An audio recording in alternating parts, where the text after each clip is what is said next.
ఇక్కడ చాలా విషయాలు ఆల్రెడీ వచ్చాయి.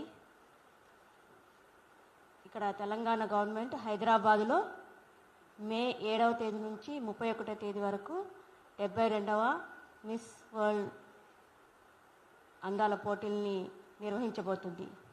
అయితే మనం దీన్ని ఎందుకు వ్యతిరేకించాలి అనేది ఆల్రెడీ చాలా పాయింట్స్ వచ్చాయి.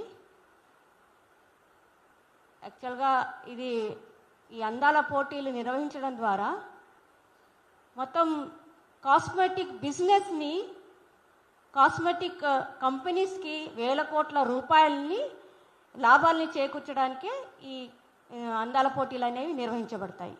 ఈ అందాల పోటీ నిర్వహించడం వల్ల మహిళల్లో కాస్మెటిక్ ప్రోడక్ట్స్ పట్ల వాళ్ళకు ఆకర్షణ వాళ్ళలో పెంచి ఇంకా మరింత బిజినెస్ పెంచుకోవడానికి ఇది దోహదం చేస్తుంది. కానీ ఈ అందాల పోటీ వల్ల మహిళలకు ఎటువంటి ప్రయోజనం లేదనేది విషయాన్ని మనం గుర్తించాలి. మహిళల పైన ఇంకా నెగిటివ్ ఇంపాక్ట్ అనేది ఇది క్రియేట్ చేస్తుందనే విషయం కూడా మనం అర్థం చేసుకోవాల్సి ఉంటుంది.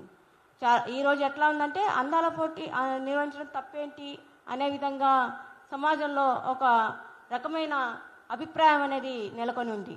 కానీ ఈ అందాల పోటీ నిర్వహించడం వల్ల ఆ మహిళల్ని అంటే ఆ అందాల పోటీలో మహిళల్ని రకరకాలుగా అప్సీన్గా, వల్గర్గా, బిక్నీ డ్రెస్సుల్లోనూ వాళ్ళని ర్యాంప్ పైన వాక్ చేయించడం ఇవన్నీ కూడా చేస్తుంటారు.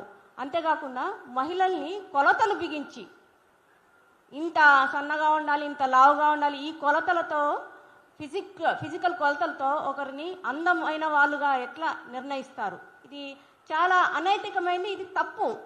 మహిళలంటే కేవలం అందం, బాహ్య సౌందర్యమే కాదు కదా. మహిళలంటే క్యారెక్టర్, నిజమైన క్యారెక్టర్, వాళ్ళు చేసే మంచి పనులు, వాళ్ళు సమాజం కోసం ఏం చేస్తున్నారు, అన్యాయానికి వ్యతిరేకంగా ఫైట్ చేస్తున్నారా లేదా, ఇది మహిళల యొక్క నిజమైన అందం అనేది విషయాన్ని ఈరోజు సమాజానికి మనం చెప్పాల్సి ఉంటుంది.